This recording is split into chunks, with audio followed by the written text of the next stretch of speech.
नमस्कार, बहुत स्वागत है आपका। आप देख रहे हैं ग्रैंड धर्मासन मार्ग।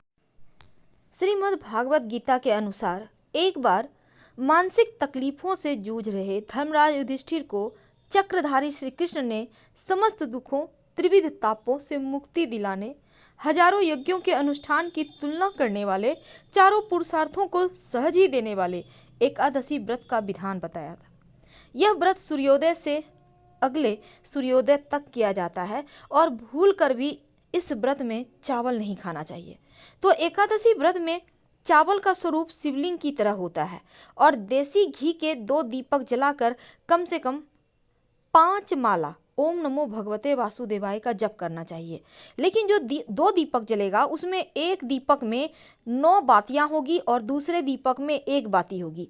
जो दीपक में 9 बाती होगी वो रात में जलेगा। रात करीब 11 से 1 के बीच कम से कम आधा घंटा दीपक जरूर जले, ऐसी व्यवस्था करें। और एक दीपक शाम में घी का दिया जलेगा भगवान श्री हरि के सामने, और ऐसा जलाएं कि पूरी रात जल सके। नहीं भी जला सके तो कम से कम आधा घंटा जरूर जले, ऐसी व्यवस्था करें। एकादशी के दिन यथाशक्ति गाय, नंदी, बैल, स्वान आदि को अन्न खिलाना चाहिए। अन्न दान भी करना चाहिए, लेकिन स्वयं किसी का दिया हुआ अन्न कदापि ग्रहण ना करें। इस व्रत में भूल कर भी चावल या भात नहीं खाना चाहिए, क्योंकि भारतीय परंपरा लगातार चलने वाला और तन मन अंतर मन को स्वस्थ रखने वाला मार्ग है।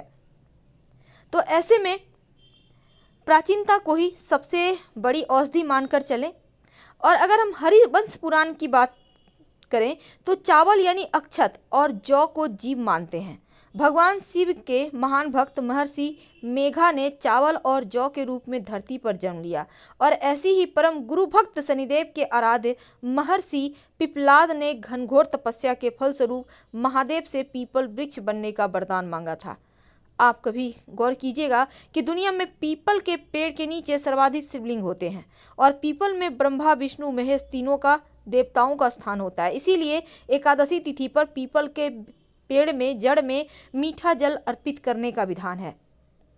इसके बारे में कहा जाता है कि एकादशी के दिन चावल खाना महर्षि मेघा के मांस और रक्त के सेवन के करना जैसा है, और मेघा हमारे ज्ञान विवेक को भी कहते हैं। इसीलिए 11 के दिन या 11वें तिथि के दिन चावल के भक्षण से बुद्धि भ्रष्ट होती है, हमारे निर्णय लेने की क्षमता खराब हो जाती है। और ब्रह्मव्रत पुराण के अनुसार ब्रह्मा जी के पसीने के एक बूंद गिरी तो विशाल दांव बन गया, और महादेव की भक्ति महाभक्ति से वो शक्तिशाली होकर उत्पात मचाने लगा। तब भोलेनाथ ने उसे शिवलिंग रूप अक्षत में वास करें, साथ में यह भी कहा कि तुम्हारे पाप के कारण तुम 11 तिथि को कीड़े के रूप में चावल में रहोगे। इसीलिए कहा जाता है 11 के दिन चावल का सेवन कीड़े के खाने के बराबर है। तो ये हमारी परंपरा है, परंपराओं का पालन करें। हम आपसे विदा लेते हैं। हर हर महादेव। धन्यवाद।